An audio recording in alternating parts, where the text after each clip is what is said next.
Starting with the base. It is the upper margin of patella. It is broad and convex. It gives attachment to quadriceps tendon. Apex is the lower or distal end of the bone that gives attachment to the patellar ligament. Coming to the borders, there are 3 in number: superior border, medial border, and lateral border.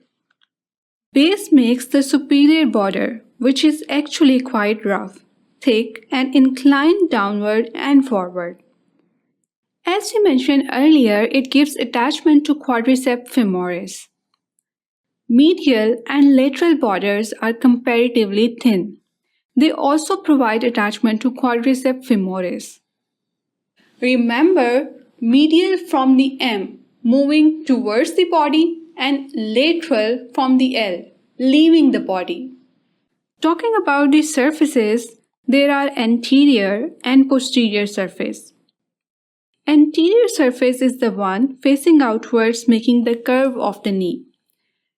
It is convex and perforated. These perforations are for the passage of nutrient vessel. Striae are the markings of these vessels.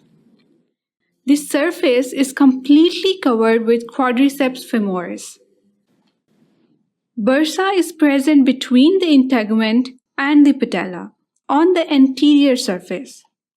It is a sac filled with synovial fluid and acts as a cushion to provide protection against injuries. This is the posterior surface covered by the articular cartilage that is 4 to 5 mm thick.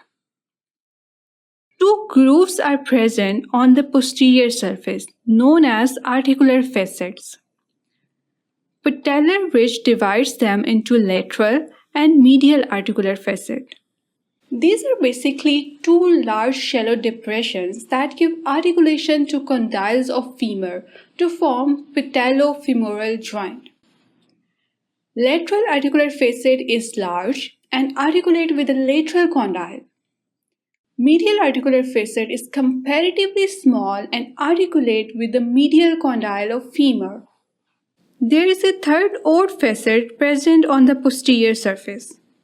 It is basically the medial-most portion of medial facet that lack articular cartilage.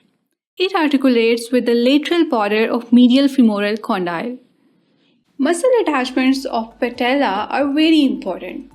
Let's study them in the next section.